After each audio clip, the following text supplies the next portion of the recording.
Hello and welcome back to Creative Pet Keeping. My name is Kasha, I am your host, and in today's video I am going to introduce you to a giant betta that I got at Aquashella Chicago 2019 from the Bens Bettas booth. I was showing you all of the beautiful fish that he brought in for sale in the previous videos, and a lot of you guys were guessing and some of you guys guessed the correct fish, so I would like to introduce you to, and I can't decide on his name, so it's either going to be Mr. Sprinkles, Mr. Sparkles, or Mr. Spreckles, or all three.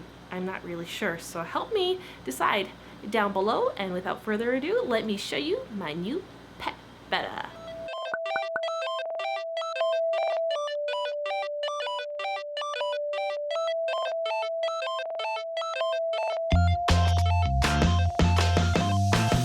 Finding the right betta for a community tank is not always easy, as bettas have a variety of different personalities, and it took me quite a while to find the ideal neighbor to Sunny the betta, who you see on the left. I wanted a fish that would kind of flare him from time to time, but most of the time would ignore him and mind his own business, which is kind of hard to find among male bettas. Most male bettas want to have a flare party and go after each other. So it took quite a while to find the perfect boy that would just be so distracted with his new environment and everything that was going on that he didn't really care too much for his neighbor. And this was the beautiful male that I have chosen. He is a giant betta, so he is definitely way bigger than your average domestic betta splendens, and I really like the interesting color pattern that he has. Now, he will flare when presented with an image of himself, but when he looks at other bettas, he gets excited, definitely shows interest in wanting to bite and maybe fight, but for some reason does not flare, which I noticed at Aquashella as well as now that I brought him home. He's kind of a weird guy. I do think that if he was sharing a tank with Sunny, they would definitely fight for sure, but with two separate tanks, they make good neighbors, and Sunny could care less about him. If you've never seen your betta in natural sunlight, I highly recommend it because, as you can see, he looks like a slightly different fish.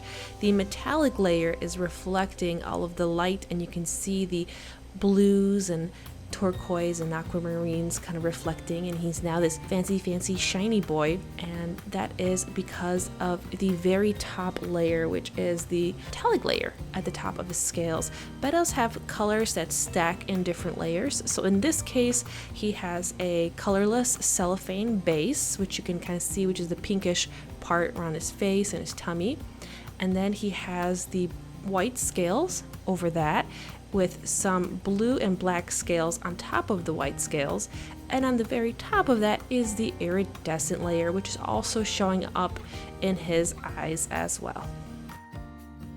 Actually, now that I'm taking a closer look at some of this fancy slow-mo footage that my dad filmed with his camera, I can see he also has some red and possibly yellow layers as well, so it seems like this guy has all the colors. And I'm very curious to see if he's gonna stay like this or marble even more over time. If you want to know a bit more about what marbling in bettas is when they change colors, I do have a video explaining that, and I'll try to link it down below. In regards to his tail type, he is the short fin variety, also known as the Plakat. His fins will not get any bigger than this, which I prefer actually, because I find that these types of bettas do have a much easier time getting around the tank, and they don't struggle as they age. Because this is a taller tank that also has a hang on and back filter in the top right corner, I definitely did not want to get any bettas with long finnage that would weigh them down, because it would take a lot more effort to swim up to the top of the tank to get a gulp of air, which bettas naturally do, as well as the slight water flow, which there's not a lot of flow in this tank, would push the betta around. So he is the ideal candidate for a community tank.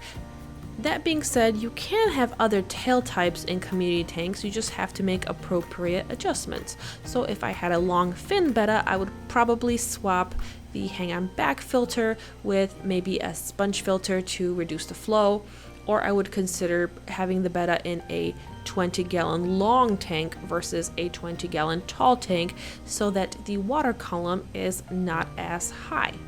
While we are watching him swim laps around the tank, it is definitely important to keep in mind that exercise is actually quite good for your betta. I have heard some people try to say that it's really bad that the fish is swimming around, but a very active and spunky, especially young betta, is a happy, healthy betta, and exercise does improve and extend longevity down the line. Now the big question, will I breed this guy? And I don't think so. Although giants are starting to grow on me a bit at the moment, I feel like I have quite a bit of bettas for my liking. So if I wanted to breed him, I would probably have to get another female for him, so even more bettas. And I want to kind of slow down, not get too many at once, because it's tempting. I'm trying my best to resist all the beautiful bettas out there. So at the moment, the plans are just to have him as a pet in this community tank, and I think that will be just fine. Now here, this is actually quite funny footage. He wanted to figure out if we can swim behind the leaf. The leaf is actually up against the glass, so this is quite confusing for him because he can't really see the glass. He kind of knows it's there, and the leaf is against it, so he's just trying to figure out if he can swim behind this weird invisible barrier, but behind the leaf itself. So as you can see, he's really thinking about this, and I think he got a little angry at the leaf over here, but then he figured out if he kind of swims either at the top or the bottom section, there's more space, so he doesn't have to swim as quickly. But I think one of my favorite things is watching fish actually problem solve, because people really underestimate the intelligence of fish. They aren't as intelligent as humans, obviously, but they do, in their own sense, have really awesome capabilities, like being able to sense water pressure and vibrations and sense chemicals that are in the water. So they're quite smart in their own way, even though this guy doesn't look like the brightest cookie in the cookie jar. I think he is quite wonderful, actually. And I hope that you like him as much as I do, because I would like to show him on my channel more often, show little updates as he grows up.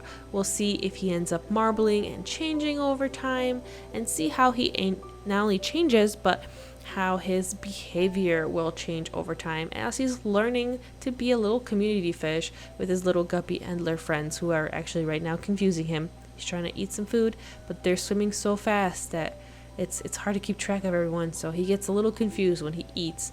But it's not that hard. I do hand feed him some bloodworms at times with tongs. That seems to make it a little easier for him, because he does get distracted with all the movement that's going around. Bonus footage at night. This is his sleeping spot right now. He's been just sleeping under this plant in this corner. This seems to be a good spot to sleep. No, he's gonna try to scooch out now. He's like, hello. He's like, I must reverse. Hold on. Now that you're here, I'm gonna say hello. Oh, and there he is. Sorry I woke you up. And right away, he's gonna be like, are you gonna feed me? Oh, he's so pretty. He's such a pretty boy. But yeah, he's gonna go up to the top and he's gonna start begging for food. You are such a little piggy. You are the piggiest of piggy fish. All you just want to do is eat. Very cute. Hello. I am not focused.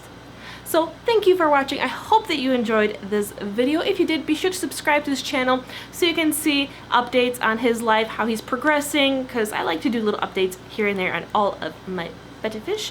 I will also be introducing you to a couple new bettas that I've also gotten. I have 2 more pet bettas that Daniel ended up picking up as his pet bettas, and then I have a pair of domestic bettas that I'm going to be breeding very, very soon this year, as well as a super duper special wild pair that I got from Frank's Bettas. Ooh, so I'll be showing those off soon, so make sure you subscribe so you don't miss out on those videos. And I'll see you in the next video. Bye!